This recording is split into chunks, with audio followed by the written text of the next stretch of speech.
রক্তদান মানেই মহাদান, এই বিশ্বাস রেখে আমরা স্বেচ্ছায় রক্তদান শিবিরে রক্ত দিয়ে থাকি, যাতে বিভিন্ন হাসপাতালে চিকিৎসাধীন মানুষের ব্লাডের অভাবে মৃত্যু না হয়। কিন্তু যদি এই ব্লাড নিয়েই ব্যবসা আরম্ভ হয়ে যায়, তাহলে মানুষের মধ্যে স্বেচ্ছায় রক্তদান শিবিরের প্রতি তার বিশ্বাসটাই প্রশ্নের মুখে পড়ে যাবে।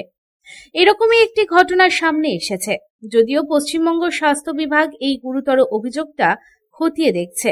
জানা গেছে, কলকাতার যোধপুর পার্কে অবস্থিত অশোক ব্লাড ব্যাংক থেকে জানুয়ারি থেকে জুন মাস পর্যন্ত 2 কোটি টাকার রক্ত ভিন রাজ্যে বিক্রি হয়েছে।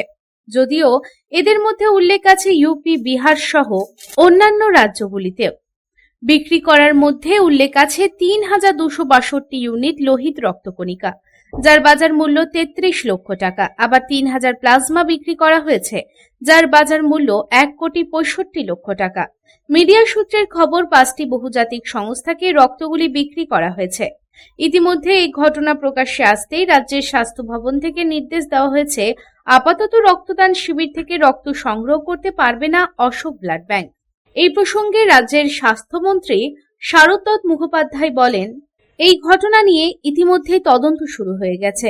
ব্লাড ব্যাংকে যা ইনফরমেশন পেয়েছি তার নামকরণ করব না। একটি বেসরকারি হাসপাতাল, বেসরকারি ব্লাড ব্যাংক সব তলব করছে।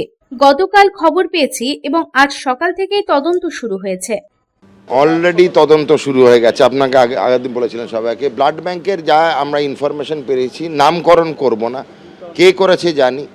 একটি বেসরকারি হাসপাতাল, তার একটি বেসরকারি ব্লাড ব্যাংক, আমরা এগুলো সবই তলব করছি। গতকাল থেকে আমরা এই খবরগুলো পেয়েছি।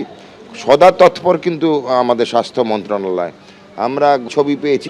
আজকে সকাল থেকে তদন্ত শুরু হয়েছে। এই খবর প্রকাশ্যে আসতেই কলকাতা থেকে জেলা, জেলা থেকে মহকুমা, মহকুমা থেকে ব্লক স্তরে চাঞ্চল্য ছড়িয়েছে। সকলের মনে একটাই প্রশ্ন, আমরা স্বেচ্ছায় রক্তদান শিবির আয়োজিত করি এবং মানুষ স্বেচ্ছায় রক্তদান করে, আবার সেই রক্ত নিয়ে ব্যবসা হচ্ছে না তো? Bureau report, public Times.